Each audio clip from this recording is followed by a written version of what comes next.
Vous êtes en compagnie de Radio Taïwan International et tout de suite, Jean-Yves Heurtebise vous présente son émission Géopolitique en Asie.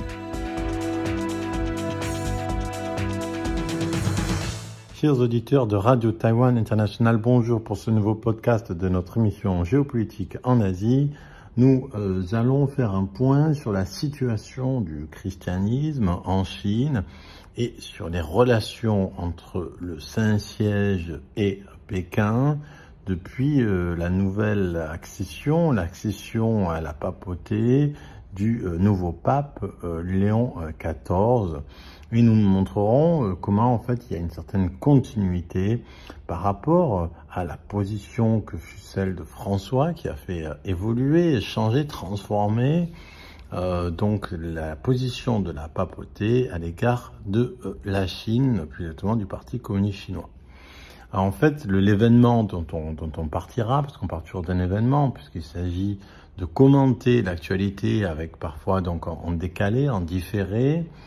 Donc l'événement dont on parle, en fait, il s'est produit de façon pratiquement contemporaine à ce qui s'est passé en Chine, donc au niveau de ce grand rassemblement, de ce grand défilé militaire qui avait eu lieu à Pékin. Et donc pratiquement au même moment, le pape Léon XIV organisait à Rome une conférence, une réunion sur l'Église catholique en Chine.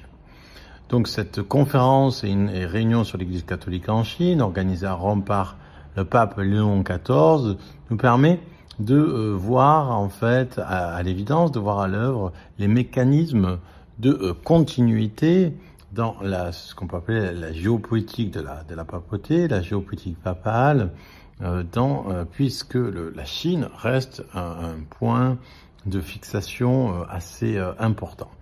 Alors, il faut se rappeler que, comme on l'avait dit, le pape François avait essayé donc d'établir des relations avec la Chine qui étaient, on va le voir, qui étaient beaucoup plus sur un plan de confiance et de rapport avec Pékin et avec les dirigeants chinois que ses prédécesseurs. Donc, on se souvient que le pape François avait déclaré en 2015 qu'il souhaitait se rendre en Chine et améliorer les relations entre la Chine et le Saint-Siège.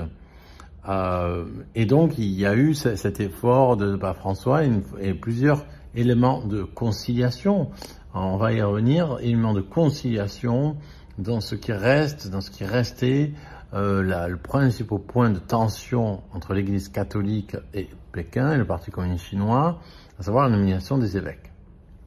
Donc ces efforts ils sont notés et en même temps, il faut aussi noter qu'à la mort du pape François en avril 2025, donc quelque chose qui n'a pas été noté par la presse, donc c'est pour ça qu'on va revenir, la police de Wenzhou en fait empêcha les prêtres de célébrer la messe en sa mémoire. Et s'il y a une sorte de contradiction évidente entre la volonté de François de rapprocher le catholicisme de la Chine et la manière dont le Parti communiste chinois en Chine reste extrêmement vigilant, pour ne pas dire plus, extrêmement vigilant, attentif et même paranoïaque, on peut dire, par rapport à la religion en Chine, par rapport aux religions en Chine, donc par rapport à l'islam. Voilà, évidemment, on connaît la situation des Ouïghours en Chine. Donc il n'y a pas que l'islam, c'est pas que les Ouïghours, il y a aussi un islam en Chine qui est assimilé avec ce qu'on appelle les Hui. Le Parti communiste chinois a toujours eu une vision extrêmement en fait, on va dire plutôt négative, ou plutôt paranoïaque, ou plutôt donc qui cherche, qui est plutôt attentive à la religion, la présence de la religion en Chine, puisque donc il faut se rappeler que du point de vue classique, pour Marx, la religion c'est l'opium du peuple, et du point de vue de Mao, du point de vue de la Chine contemporaine, par un point de vue du Parti communiste chinois, toute foi qui serait au-dessus de celle que doit le peuple au Parti communiste chinois est en fait fortement déconseillée et si elle est tolérée, elle est fortement contrôlée et embrigadée. Donc, l'Église catholique, son but, c'est de maintenir l'unité de la foi malgré donc la difficulté qu'il y a à opérer, à être chrétien en Chine. Et on se rappelle qu'en 2018, il y avait un accord provisoire entre Pékin et le Vatican pour la nomination des évêques. Alors, sans vouloir refaire toute l'histoire, hein, on se rappelle que le christianisme est présent en Chine depuis le début du Moyen-Âge, et sous les traits de l'Église nestorienne, qui est considérée comme hérétique, qui s'installe en fait au 7e siècle sous la dynastie Tang, à travers en fait des chrétiens syriaques. Et à travers en fait le prolongement des relations entre les Tang et la Perse. Donc si le catholicisme aussi en fait a été présent en Chine, notamment lors de la dynastie Yuan, puisque en fait la femme de l'empereur Kublai Khan était, semble-t-il, de confession chrétienne nestorienne. Mais il y a la chute de l'empire mongol, hein, qui a été la dynastie Yuan a été très brève à l'échelle de la Chine. En fait, il faut attendre vraiment le XVIe siècle pour qu'il y ait une réintroduction du christianisme, du catholicisme par les jésuites et les autres missionnaires au XVIe siècle. Et à partir du XIXe siècle, les missions protestantes ont gagné la Chine et des églises chinoises indépendantes ont commencé à être fondées. Donc ensuite, c'est un mouvement qui s'accélère après les guerres de l'opium, hein, puisque en fait, la guerre de l'opium, donc les guerres de l'opium, donc perdues par la Chine face aux forces anglo-britanniques.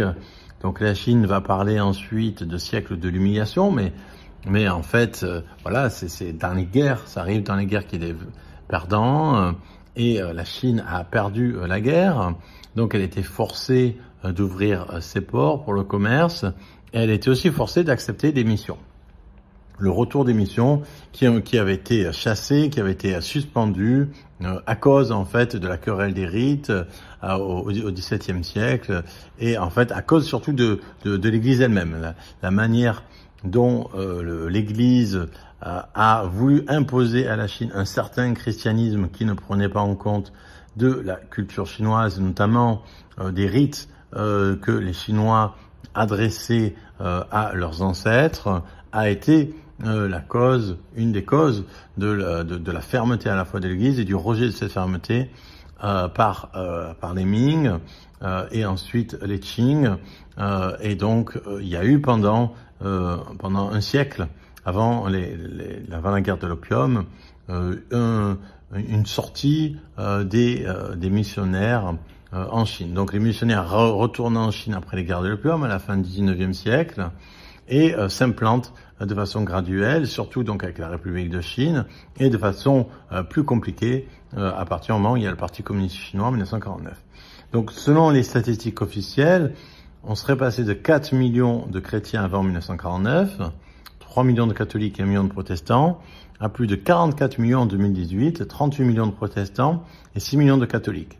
Donc on voit, c'est intéressant les chiffres, hein, on voit que le nombre de catholiques a simplement été multiplié par 2 en 60 ans, ok, 70 ans environ, et qu'il a été multiplié par 38 pour les protestants. Donc on voit l'impact du protestantisme en Chine.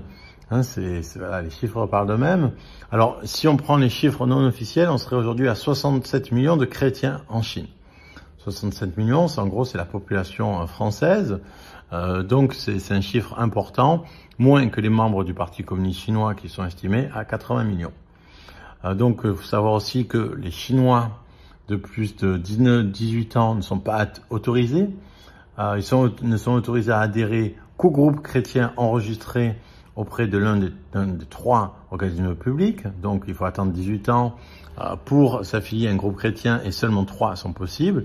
L'Association patriotique catholique chinoise, le Conseil chrétien de Chine ou le mouvement patriotique protestant des 3 autonomies. Donc ça, c'est les 3 dénominations qui existent.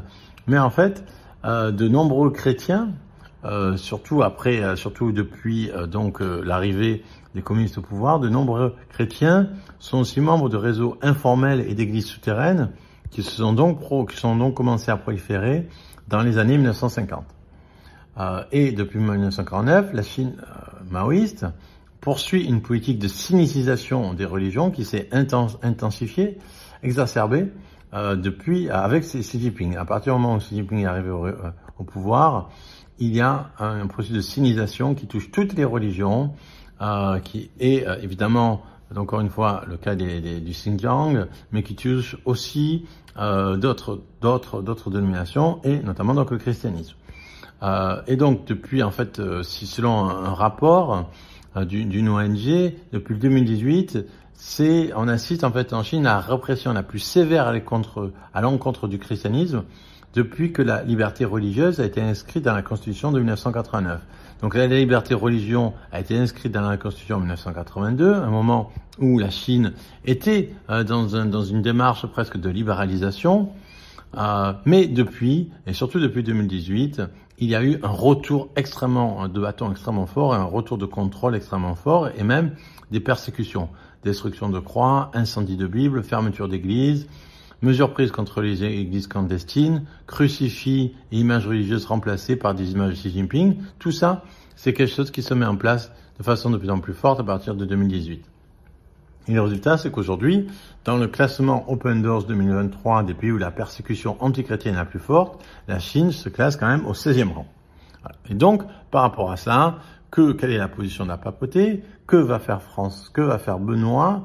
Que va faire Léon XIV après François et après Benoît? Donc, c'est ça qu'on va continuer à analyser dans l'émission de la semaine prochaine. C'était Jean-Yves Heurtebise dans son émission Géopolitique en Asie pour RTI.